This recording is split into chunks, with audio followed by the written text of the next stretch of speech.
There's a lot of concern and fear from people because we've been hearing about the army coming into London particularly to lock down the streets. There seems to be a number of mixed messages as to how severe that's going to be, what the impact of that will be, whether people will be allowed out of their homes to go to get resources that they may need or go for a walk. What can you put people's minds at ease over this, please? Well, I think we should welcome the involvement of the army, not fear it. There are well-established procedures when we face emergencies like this, and this is an exceptional one, of course, where the army supports the civilian effort of the police and the fire and others. They can bring vital transport and medical assistance, but they're on standby and they come in when needed. I think the chances of them playing a role on the streets in the way some people are wildly, in my view, talking about, are extremely remote. I think we should welcome their involvement because it gives us extra capacity at an absolutely vital time. Yeah, certainly does indeed. Let's speak to Robert Nisbet from the Rail Delivery Group as well. We've heard about the scaling down of those services. Of course, though, key workers rely on railway services amongst other forms of transport to carry on doing the work we need them to do. So are you confident, do you think, that we'll still be able to travel, or those that need to will still be able to get to where they need to be? Well, this is just a sensible precaution, isn't it, Kate? I mean, anybody who's been on a train over the last few days and weeks will know that not many other people are doing so, but we have to keep these vital passenger corridors and freight pathways open so that doctors and nurses can get to hospitals, so that supermarket shelves can stay stocked, and also like fuel pellets getting to power stations. This is how vital the rail industry is to Britain running normally. Obviously, these are not normal times, but we've got to prepare for the future, because this could take weeks and months before things get back to the old normal. So what we're doing is, in effect, resting some of our staff, not having all the staff out there at the same time. It just wouldn't make sense, because we're in this for the long haul. And to any rail workers who are watching this now, I think we'd all want to say thank you for maintaining the services that they have done since this crisis began,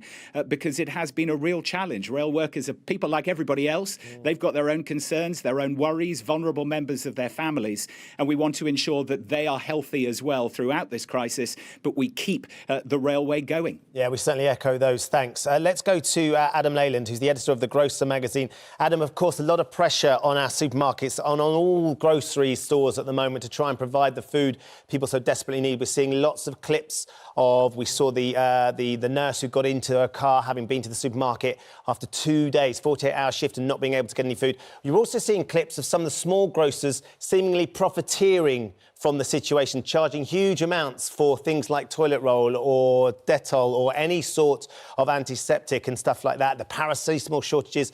Can you explain a little bit about the differences now that is going to happen over the next few days in terms of the supermarkets working together to ensure that all the produce is out there and we won't see these smaller shops trying to make extra money at this time? Well, it's against the law to actually profiteer, so there will be potentially a crackdown there. But the supermarkets are working flat out right now to meet the unprecedented demand. And the crucial thing now is that for the first time, potentially since the war, supermarkets will be working together to make sure that potentially stores that have to close, you close this store, I'll close that store, as the combination of the demand is met, whilst also the potential disruption to the staff through childcare issues or whatever. But the crucial point I want to make here is that actually the food supply chain is working. There are a lot of people out there who are panic buying, who are thinking that the routes, the channels, are because of the lockdown, are closed. But even when we're talking about places in total lockdown like Italy and Spain, the channels of communication and crucially the channels of food are getting through because it is the priority. It's been prioritised and an exception made. Well, absolutely, and it's a huge challenge, Adam, that they're having to face. Louise Cooper is here with us too. Louise, we're hearing this morning that the Chancellor's going to announce a package of measures, including relief on income tax, potentially national insurance as well. We've been contacted by viewers this morning saying, hang on a minute, if we're not earning, we can't pay income tax anyway. How about us getting our hands on some of the money we've already been paying in income tax and getting some money back? Because individuals feel that they really need it, don't they? Well, there's another thing as well. The government this year has brought in a prepayment for tax as well. So I'm freelance, like one of the 5 million people in this country, which, by the way, is a significant part of the workforce, these 5 million freelancers and self-employed.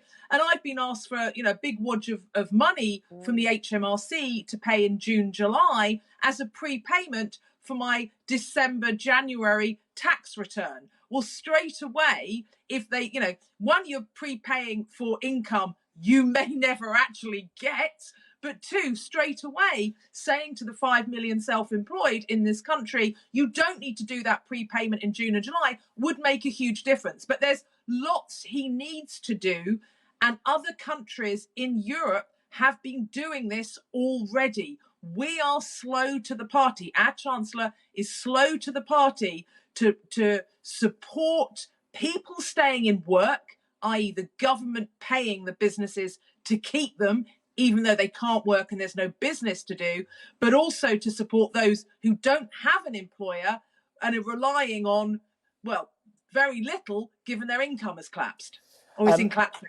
It's one of those things, isn't it, Louise, that we're desperately trying to seek some comfort for everybody, all our viewers today. Hopefully, we've had that from the people that have been joining us. If we can just go back to Lord Kerslake for one last answer to you, because, of course, one of the things that's really, really important, Lord Kerslake, is keeping everybody content and sort of in the trust and the belief that the government is doing all they can and they are on top of this. We've heard from Robert regarding the trains. We've heard from Adam regarding grocery. That store's still going through. There are issues clearly financially, but can you just offer some support and help for our viewers this morning who may be waking up thinking, I just don't feel like the government's on top of this. I don't feel like we are getting on top of this, that we are all right, that if the army turn up on the streets, that's not something to be scared of? Well, look, this is a rapidly changing and unprecedented situation, so you can understand why people are worried. My advice would be to draw on your networks of support, talk to your families, but also talk to your local councillors and your local MPs, because they can take up the issues that you have. Worker protection, for example, give them the examples, give them the firepower to make the arguments in government. And I think the government is listening, but they're overwhelmed with a wide range of issues, and they need to hear what it's like on the ground. And that's best done by individuals making their voices known on your programme and in other ways.